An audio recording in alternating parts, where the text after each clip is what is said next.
सरकार बदलने भले वाली है, लेकिन आरजेडी सत्ता में बने रहने की आखिरी बाजी अब भी खेल रही है, क्योंकि महागठबंधन के बचे हुए सारे दलों को मिलाकर भी आरजेडी के पास बहुमत का आंकड़ा मौजूद नहीं है। लेकिन आरजेडी की कोशिश अब भी जारी है। कभी जीतन राम मांझी से संपर्क साधा जा रहा है, कभी लेफ्ट पार्टियों के दफ्तरों को फोन मिलाए जा रहे हैं। होना क्या है ये कल पता चलेगा।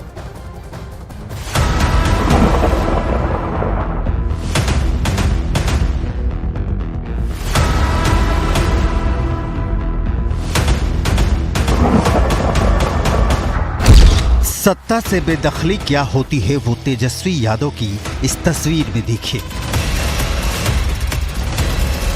चाचा भतीजा सत्ता के लिए साथ आए और सत्ता के लिए अलग हो रहे हैं।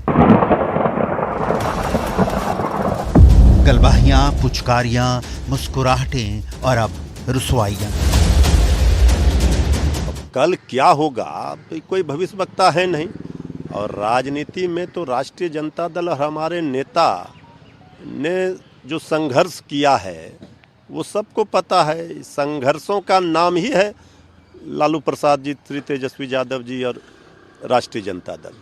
तो इसलिए जनता के लिए समर्पण, जनता के लिए जो कमिटमेंट है उस पर हमारी पार्टी, हमारे नेता सब दिन रहे हैं, आगे भी रहेंगे। मैं फिर बात दोहराना चाहता हूँ और कहीं कुछ नहीं, लेकिन ये कांग्रेस के लोग जरूर जदयू से, चूंकि प्रेम भाव रहा है, सब कुछ रहा है, कांग्रेस के ये अशोक चौधरी अध्यक्ष खुद मिल सकते हैं, सब कुछ वो अशोक चौधरी के माध्यम से सारे लोग आ रहे हैं जदयू से नीतीश कुमार के साथ। नीतीश कुमार की सरकार बनेगी, इसमें दो मत नहीं। क्या से क्या हो गए देखते देखते। चाचा सीएम और भतीजा डिप्टी सीएम। बिहार के विकास को बुलेट ट्रेन से तेज भगाने का वादा, 10 लाख रोजगार देने की कसमें, बिहार को चैंपियन बनाने की शपथ, सब के सब सियासत की।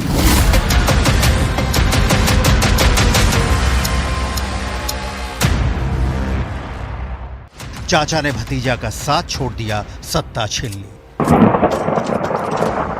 सियासत है, ये सब चलता है, लेकिन सवाल है अब आरजेडी क्या करेगी।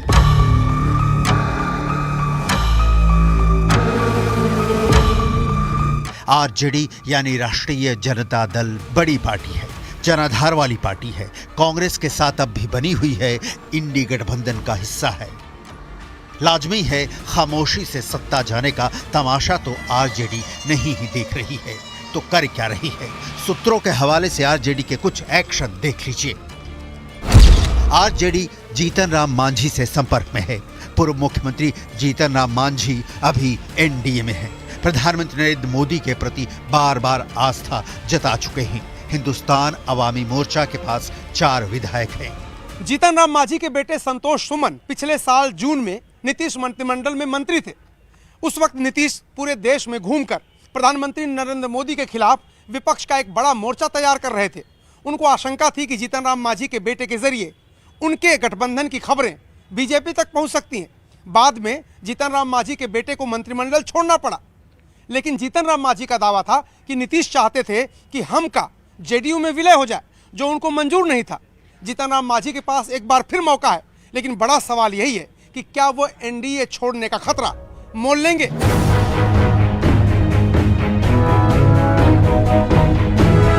इन सवालों के जवाब सर्दी की गुनगुनी धूप में नहीं, ठंडी रात में आरजेडी सियासी कड़ाही में उबाल रही है। आरजेडी के पास सत्ता में बने रहने के जितने भी साधन हो सकते हैं, उन पर प्लान बनाकर काम जारी है। इस प्लान की डिटेल, या बोले तो आरजेडी के सरकार में बने रहने की प्लानिंग की डिटेल दिखाने से पहले कांग्रेस का विधायक कांड भी देख लेना जरूरी है, क्योंकि आरजेडी की सरकार बनाने की रणनीति में कांग्रेस के 19 विधायक भी हिस्सा हैं। इधर कांग्रेस के 19 विधायकों में से 10 के बारे में कहा जा रहा है कि बीजेपी के संपर्क में हैं, मतलब टूटकर बीजेपी में शामिल हो सकते हैं। लेकिन बाकी 9 कहां हैं किसी को नहीं पता।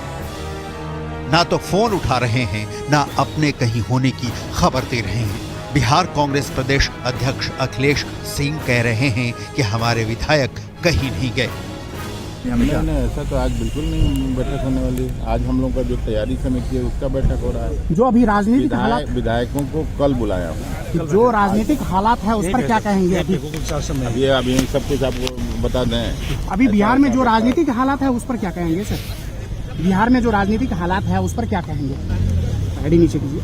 मतलब कुछ हो गया क्या? होने की संभावना जताई जा रही तो है। होने की संभावना पर मैं क्यों बोलूँगा? आरजेडी के पास बिहार में सत्ता में रहने के कितने विकल्प खुले हैं या कितने विकल्पों पर आरजेडी विचार कर रही है, इसे आंकड़ों में समझने की जरूरत है।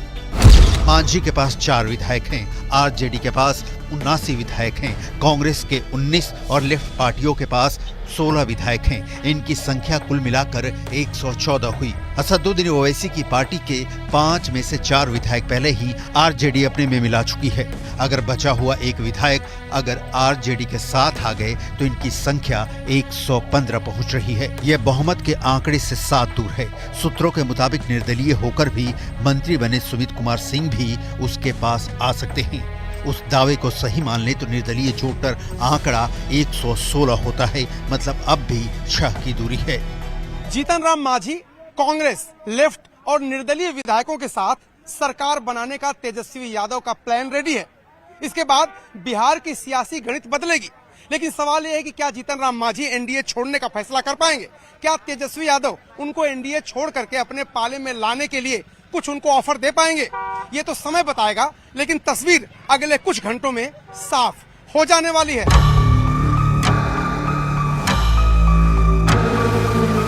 इसके गुत्थे सुलझाने के लिए आरजेडी की इस एक्शन प्लान पर काम कर रही है। इसकी डिटेल दिखाने से पहले आपके सामने अब बिल्कुल पिक्चर क्लियर है कि बिहार में नई सरकार किसकी होगी और नई सरकार का मुखिया कौन होगा। ये दावा आंकड़ों के आधार पर है। बिहार में जेडीयू और बीजेपी दोनों मिलकर सरकार बनाने में समर्थ हैं। बिहार विधानसभा में बीजेपी के 78 विधायक हैं और जेडीयू के 45। बिहार विधानसभा में कुल सीटों की संख्या 243 है, लिहाजा बहुमत का आंकड़ा बनता है 122 और बीजेपी जेडीयू के पास है 123। मामला बिल्कुल साफ है। बार बार सरकार में गलत डिसीजन लेना, पलटी मारना, ये किसी भी मायने में शोभा नहीं देता। जेडीयू के विधायकों का मुसीबत आएगा या आरजेडी का? जेडीयू का मुसीबत है। राजद नेतृत्व बेचैन है। बेचैनी का कारण साफ है कि चूंकि इन लोगों की आदत में शुमार रहा है नौकरी के बदले जमीन लेने का, तो 2,15,000 शिक्षकों की बहाली जो तय सीमा में माननीय नीतीश कुमार जी के नेतृत्व में हुआ, जिसमें न पदस्थापन में चल पाया न नौकरी देने में चल पाया, तो स्वाभाविक है अनर्गल प्रलाप कर रहे हैं। अनर्गल प्रलाप पर रोक लगाइए, वरना अंजाम इसका राजनीति में बेहतर नहीं होगा।